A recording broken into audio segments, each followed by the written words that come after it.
All right, time for a Buckeye breakdown, and we are joined by Tim May. You hear him on 97.1 The Fan, the Tim May podcast. Joey Kaufman from the Columbus Dispatch. All right, Buckeyes get a 34-10 win. Never was in doubt. Joey, why is it so weird over at Ross-Ade Stadium? It was just, there were a lot of Buckeye fans there, but, Ohio State, won the surest way. The game was never in doubt, but you look around on social media and people are saying, they seemed a little sleepy. How did it seem there? I think they handled their business. This is such a business-like team. And I know Ross-Ade Stadium has been a house of horrors for Ohio State in the past, but it has not felt like that lately under Ryan Day. They came here in 2023 and ran all over Purdue. And they did the same today. It was an odd game in the sense that they did have a fair number of starters and high-level contributors out. So Ohio State was really going deep into the depth chart. But look, they won by 3 touchdowns, and it would have been 4 if not for Purdue tacking on that late score in garbage time. Tim May, let's start with the beginning. We found out yesterday at the beginning of the game that Carnell Tate was not going to play. Said he just, I don't know. How did Ryan explain it? And how do you understand why he didn't play? And is there any issues going forward?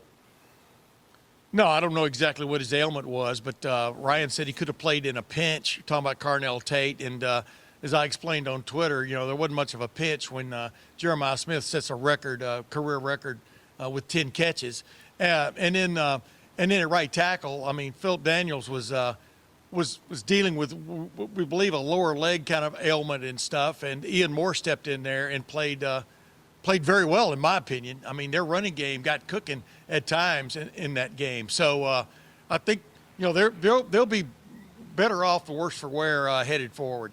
Joey, Tim mentioned the running game. I know Ryan Day put an emphasis on maybe some more explosive plays. We saw one out of the chute to start the game yesterday, and unfortunately, there was a penalty that brought back Bo Jackson's long touchdown. But the running game, I keep hearing people worried about the running game. I keep telling them the running game's fine, and I think they've done pretty good this year myself. I think the O-line's gotten better with each week, but I like what I'm seeing out of the running game. How about you?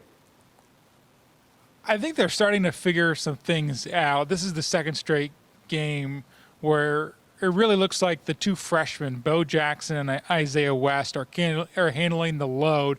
And I think that's a good sign because both of those backs have a good feel for the holes and good vision. I think Isaiah West was an underrated recruit in the last class. And then people, I think, by this time in the season have gotten to know Bo Jackson, and he's got a high ceiling. He's got good vision. He's got a home run threat. And it wasn't just that opening yard run, but he had several longer runs. It's not always just the explosive, the 50-plus yard runs, but he has an ability to get 10-plus on a lot of runs. And they are starting to sort of figure out that rotation, and those guys are getting in a rhythm. It's November. You're going to have to run the ball.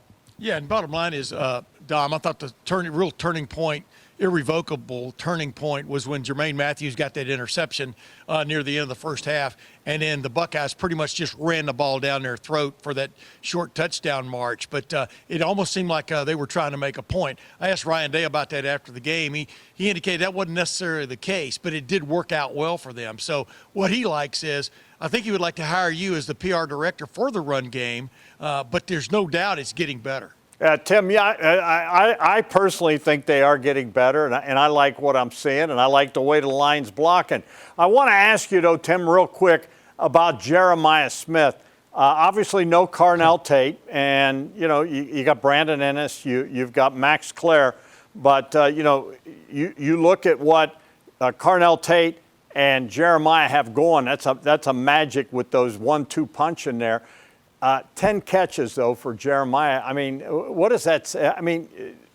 They know that he's the guy, and they couldn't cover him. Not only are they running out of words to describe how good he is, you're running out of ways to ask that same exact question. I asked Julian Sayin afterwards, what more can you say about Jeremiah Smith? And, he kind of said the same things. He's reliable. He works his rear end off. He makes the plays. He makes yards after the catch. By the way, the block in the back on that first pop right at the start of the game was his foul, but obviously he made up for it as the game went on with, like you said, his career high. But it's the more you watch this guy play, the more you're wowed by how consistently awesome he is. Yeah, and Joey, let me just say that. I thought that was a ticky-tack foul on Jeremiah. I mean, whatever. Let's talk defense. They limit Purdue to, 186 yards, something like that, 90-some running, 90-some through the air. I mean, that's impressive. That is really good. Grade the performance out of the Silver Bullets. I think you saw the turnover in the first half, which is what you want to see from this team as it gets down the stretch, is being able to wreak some havoc. That was a good sign. But this was a defense, I think, that was just going to be able to overwhelm Purdue, especially at the line of scrimmage. They lost their top running back, Devin McAbee, to the season-ending knee, or not an knee injury, but he was out for the season, ankle injury coming into this game. And right. I think this is just an overmatched situation where Ohio State's defense is just going to be too suffocating for Purdue. Really, this is just kind of a mismatch in that, especially. And Tim May, Tim May, wait a minute. Yeah, the stat of the game was really Ohio State had the ball for more than 40 minutes possession time in this game. It was pretty incredible. Yeah, the other thing, Tim May, is I want to talk about with the defense.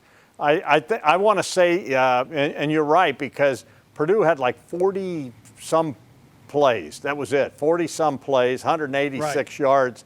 And we saw a lot of different people play in this game yesterday on the defense. Ryan Day has talked a lot about trying to build depth. And, obviously when they scored late, it was against some of the number 2s and 3s. But we saw a lot of guys play in this ball game, and the depth is huge. I mean, I liked seeing that. It was by design, wasn't it? Oh, absolutely. Once you get the lead, you need to play all these guys because, like we talked about last week, Dom. I mean, Ryan Day, after that 8th win a week ago, in their minds, they're halfway through the season. They want to play 16 again. And probably win them all is their desire now. Obviously we see a ridiculous collision coming the first weekend of December in Indianapolis, but we'll see where that goes. But yeah, they want to play as many guys as they can because playing a lot of guys last year in backup roles, if that's what you called it still is paying huge dividends this year for this defense. Yeah, we're all looking forward to that game, but I'm also looking forward to a big game the end of November that the Buckeyes have to win.